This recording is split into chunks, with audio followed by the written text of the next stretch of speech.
हाँ जी फ्रेंड्स, क्या हाल चाल। Welcome back to my another podcast. तो एक न्यू अपडेट आया है जनाब के ब्लॉग के थ्रू। जनाब ने बताया कि किस तरह से मैडम का ऑपरेशन हुआ और ये बहुत लंबा ऑपरेशन था।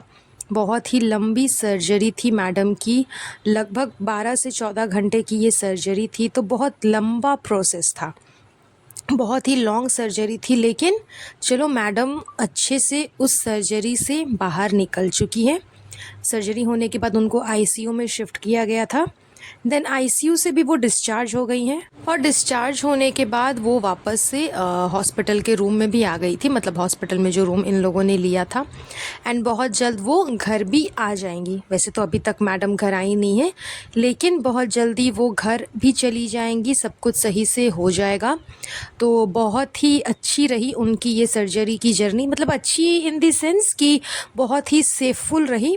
कोई दिक्कत वाली बात नहीं हुई, क्योंकि जिस तरह से जनाब ने बताया कि डॉक्टर्स ने उनको कहा था कि अगर हम बाहर नहीं आ रहे, इट मीन्स सब कुछ अच्छे से चल रहा है, और अगर हम बाहर आ रहे हैं तो हम इसीलिए बाहर आएंगे क्योंकि कुछ मेजर करना होगा, हमें आपसे किसी चीज़ का डिसीजन लेना होगा, कहीं सिग्नेचर करवाना रहा होगा, कुछ क्रिटिकल सिचुएशन हो जाएगी तो हमें आकर के आपको बताना होगा और आपसे हमको सिग्नेचर कराना होगा या फिर आपसे एक अलाउ करवाना होगा कि हाँ आप इस चीज़ के लिए राज़ी हो। देन फिर हम उस प्रोसेस को आगे करेंगे। लेकिन ऐसा नहीं हुआ, कोई भी बाहर नहीं आया, कोई भी डॉक्टर सर्जरी के बीच में बाहर आकर के जनाब से मिलने नहीं आए, क्योंकि सिचुएशन काफ़ी अच्छी थी, कुछ भी क्रिटिकल नहीं था। बीच में एक बार एक लेडी आई, फीमेल डॉक्टर, उन्होंने आकर के बताया कि सब कुछ अच्छे से चल रहा है, काफ़ी सारा प्रोसेस हो चुका है, थोड़े बहुत प्रोसेस बाकी है जो कि 2-2.5 घंटे में हो जाएंगे और मैडम की सर्जरी कंप्लीट हो जाएगी। तो टेंशन लेने की कोई बात नहीं है। ये सारी अपडेट जनाब ने दी, अपने ब्लॉग के थ्रू बताया सब कुछ। और जितने भी लोगों ने प्रे किया था मैडम के लिए और मैडम की जो सर्जरी हुई, आई विश कि अधिकतर इंसान ने प्रे किया होगा। काफ़ी लोगों ने प्रे किया था मैडम की सर्जरी अच्छी सी रही और बहुत जल्द मैडम इस चीज़ से बाहर निकल जाए, वही अच्छी बात है। क्योंकि उनका एक छोटा बेबी है, जैसा कि जनाब ने बताया कि 3 दिन वो बच्चा अपनी माँ के बिना रहा, घर पे अकेले अकेले, मतलब इन द सेंस अपनी नानी के साथ, बाकी तो कोई है नहीं रहने वाला। तो 3 दिन तक वो नानी के साथ अपनी माँ के बिना रहा, क्योंकि मैडम हॉस्पिटल में थी और वहाँ उसे लाया नहीं जा सकता था बच्चे को। लेकिन चौथे दिन रात को वो काफ़ी ज़्यादा रोने लगा, तो उन लोगों ने बच्चे को हॉस्पिटल लाया, ला करके उसकी मम्मी के साथ खिलाया थोड़ा बहुत, और फिर वो बच्चा घर चला गया। तो वो बच्चा भी सफ़र कर रहा है मैडम के साथ साथ। तो जितनी जल्दी मैडम की रिकवरी हो जाए उतनी अच्छी है, क्योंकि वो बच्चा अपनी माँ के बिना तो रह पाएगा नहीं और उस बच्चे को संभालने वाला घर में कोई नहीं है। इतना बड़ा फैमिली है लेकिन कोई नहीं है। तो बहुत जल्दी मैडम आप रिकवर कर जाओ, घर चले जाओ, यही सबकी विशेज़ है, यही सब प्रे करेंगे। That's all. चलिए हम बढ़ते हैं आगे चबूतरा के पॉडकास्ट के ऊपर में, जहाँ पे चबूतरा मैडम सेलिब्रेशन कर रही हैं अपने बच्चे का, जो मुंडन टाइप, हमारे घर में मुंडन बोलता है हम लोग की तरफ, कि बाल को मुड़वाया जाता है, वो सारी चीज़ें वो लोग कर रहे हैं। सब कुछ हो रहा है, बस एक बलून नहीं सज रहा है, एक केक कटिंग नहीं हो रही। वैसे केक कटिंग भी हो गई, क्योंकि इनके बहन ने केक लेकर के आया हुआ था और उस केक को चबूतरा ने कट किया। तो केक कटिंग भी हो रही है, सेलिब्रेशन भी हो रहा है। सिर्फ बलून्स जो सजते हैं ना, वो बलून्स नहीं सज रहे हैं। डेकोरेशंस जो होते हैं वो डेकोरेटर वाला नहीं आ रहा, डेकोरेट नहीं कर रहा है। इसके अलावा सब कुछ हो रहा है, ठीक है। मैंने एनएफ का एक वीडियो देखा, मुझे भी एक कमेंट आया था, लेकिन मैंने इस चीज़ पे ध्यान नहीं दिया क्योंकि मैंने व्लॉग तब तक देखा नहीं था। उसके बाद जैसे ही मैंने व्लॉग देखा, एनएफ का वीडियो देखा, तो मुझे भी ये चीज़ साफ साफ नज़र आई कि किस तरह से साहिबा घर के जो उसके बाथरूम के टब है, उस टब में वो खाना सर्व कर रही है। मतलब साहिबा क्या कर रही है, घर के लोग कर रहे हैं, क्योंकि साहिबा को तो फ़िलहाल अभी आराम की ज़रूरत है। वो तो बिस्तर ही पकड़ी हुई है, बिस्तर के अलावा उसको वहाँ से उठना बैठना कुछ करना नहीं है। तो जिस टब में, बाथरूम वाले जिस टब में साहिबा का मैनिक्योर पेडिक्योर किया गया था, रिज़ा और महर ने और सारा, महर ने नहीं, मैं रिज़ा और सारा ने मिल करके साहिबा का मैनिक्योर पेडिक्योर किया था। उस टाइम पे जो बाथरूम वाला टब उन लोगों ने यूज़ किया था, जिसमें साहिबा ने अपने पैर धोए थे, उसी टब को इन लोगों ने अभी फिर से यूज़ किया खाना सर्व करने के लिए। मतलब उसी टब में भर कर के बिरयानी सर्व की गई उन बच्चों को जो बच्चे सेलिब्रेशन में आए हुए थे। मतलब इन लोगों ने अपने घर पे जो सेलिब्रेशन किया था उसमें जो बच्चे आए थे, कुरान खानी शायद बोलते हैं उसको, उसमें जो बच्चे आए थे उन लोगों को बिरयानी उसी में से निकाल करके दी गई और घर के लोग भी उसी बर्तन में से बिरयानी निकाल निकाल करके खा रहे थे। और इसी वजह से रेहान की जो है वो तबीयत ख़राब हो गई। वो भी 4 दिन तक हॉस्पिटल में एडमिट रहा, जो कि जनाब ने बताया सभी को।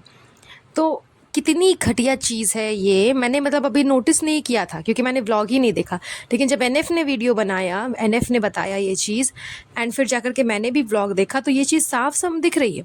आप कंपेयर करके देख लो, आप उस दिन का वीडियो निकाल लो और इसका लेटेस्ट वीडियो निकाल लो, दोनों में आपको वही सेम टब नज़र आएगा कि जिस टब पे साहिबा पैर धो रही थी उसी टब पे इन लोगों ने बिरयानी भर भर करके रखी और उसी टब से बिरयानी निकाल निकाल करके खा रहे थे। मतलब कितने वाहियात लोग हैं ये लोग, क्या इन्फ्लुएंस कर रहे हैं, क्या दिखा रहे हैं, इनको खुद को समझ में नहीं आता कि हम क्या दिखा रहे हैं। बोल तो रहे हैं कि हम व्लॉग नहीं बनाते, बहुत बिजी है, ये है वो है, लेकिन एक हफ्ते से व्लॉग शूट कर रहे हैं। जिस दिन की भाभी हॉस्पिटल में एडमिट थी उस दिन भी इन लोगों ने व्लॉग शूट किया था, क्योंकि इन लोगों ने खुद ही ने कहा कि हम 1 वीक से व्लॉग बना रहे हैं और फाइनली आज जाकर के अपलोड किया 1 वीक के बाद। मतलब पर डे ये लोग कुछ ना कुछ शूट कर रहे हैं, व्लॉग बना रहे हैं और बना करके फाइनली अपलोड कर दिया। कब? जब जनाब ने अपडेट दे दिया कि हाँ मैडम ठीक है। वरना ये लोग वेट ही कर रहे थे कि फिर से जनाब एक व्लॉग डालेंगे, तब जा कर के हम उन सारी चीज़ों के बारे में डिस्कस करेंगे, क्योंकि इनको भी भाभी के बारे में बताना है। थोड़ा बहुत कंटेंट भाभी वाला भी इनको खींचना है, तो इनको कुछ पता रहेगा तब तो ये बताएंगे ना। इसीलिए ये वेट करते हैं कि जनाब क्या क्या बता रहे हैं अपने व्लॉग में, उसी से चुन करके गिन करके 2-4 पॉइंट्स उठा करके हम भी बोल देंगे कि देखो भाई ने तो बता ही दिया था ना, ऐसी ऐसी बातें थी, ऐसी ऐसी बातें थी। क्योंकि ये एक ही घर पे रहने के बावजूद इनको पता ही नहीं होता कि क्या हो रहा है, इनकी भाभी के साथ क्या हो रहा है, इनकी बहू के साथ में क्या हो रहा है, सिचुएशन कैसा है, वो कैसी है, इन सब से इनको दूर दूर तक लेना देना है ही नहीं, इनको मतलब ही नहीं है। तो पता कैसे चलेगा कि क्या हुआ है नहीं हुआ है, ये अपडेट कैसे देंगे? तो ये वेट करते हैं जनाब के व्लॉग का कि जनाब जब अपडेट दे देंगे तो उसी व्लॉग में से 4 पॉइंट चुन करके हम भी अपने व्लॉग में डाल देंगे, बोल देंगे कि हमको तो बहुत तकलीफ़ हो रही थी फ्रेंड्स, हम 1 वीक तक कुछ भी नहीं कर रहे थे। जिस दिन भाभी गई ना हॉस्पिटल, उस दिन तो हम दिन भर दिन मतलब हम सोच में ही डूबे हुए थे, बहुत हमें लो फील हो रहा था, बहुत क्रिटिकल सिचुएशन था। तो उस क्रिटिकल सिचुएशन को तुमने दिखाया क्यों नहीं? दिखा देती ना कि मैं उस दिन भी रो रही थी फ्रेंड्स, मैं बहुत रोई जब मुझे पता चला कि भाभी को ऐसा ऐसा हो गया। मैं उस दिन बहुत रोई, लेकिन जिस दिन वो ऑपरेशन कराने गई उस दिन मैंने नहीं रोया। नहीं, रोया, लेकिन व्लॉग में नहीं दिखाया, व्लॉग में नहीं बताया। जब इसकी भाभी की सिचुएशन के बारे में इसको पता चला तो ये पूरा ढिंडोरा पीट रही थी कि मैं बहुत रो रही थी, 3 दिन तक मैं रो ही रही थी। और जिस दिन वो ऑपरेशन करवाने गई, इतना क्रिटिकल सिचुएशन था, अपडेट तो इनको मिल ही रहा होगा कि इतने घंटे तक ऑपरेशन चल रहा है। उस दिन किसी ने कोई व्लॉग क्यों नहीं अपलोड किया? उस दिन किसी ने कोई व्लॉग में आकर के बोला क्यों नहीं कि आज ऑपरेशन स्टार्ट हो गया? सिर्फ जनाब ने अपडेट दिया मैसेज के थ्रू कि ऑपरेशन स्टार्ट हो गया है। बाकी साहिबा कहाँ थी? वो अपने व्लॉग में अपडेट दे सकती थी, वो बोल सकती थी कि आप प्रे करो, भाभी का ऑपरेशन स्टार्ट हो चुका है। अम्मी से बुलवा सकती थी, सुटारा बेगम जो सबको दुआ देती हुई चलती है, बड़ को छोट को अम्मी का सलाम, अल्लाह सबको खुश रखे, ये जो दुआएं वो देती रहती है अम्मी, तो अपनी बहू को दुआ क्यों नहीं दी? अपनी बहू के लिए दुआ क्यों नहीं मांगी? लोगों से अपील क्यों नहीं किया? लोगों को बोला क्यों नहीं कि आप लोग दुआ करना, आप लोग प्रे करना कि मेरी बहू जल्दी ठीक हो जाए? या फिर चलो नहीं भी दुआ मांगना था, आप एक बार बोल तो सकती थी, लोगों से बात तो कर सकती थी कि मेरी बहू के साथ ऐसा ऐसा हुआ है, मुझे बहुत तकलीफ़ है। आप अपना दुख ही बयां कर लेती कि मुझे बहुत तकलीफ़ हो रही है, बेटी जैसी मेरी बहू थी, मेरी लाडो बिटिया, मेरी सिमर। तो वो सिमर अब कहाँ चली गई? वो लाडो बिटिया अभी कहाँ चली गई? जब उसको इतनी बड़ी तकलीफ़ हुई है तो अम्मी जी के मुँह से एक बोल तक नहीं फूटे। वैसी अम्मी कौन सी काम की?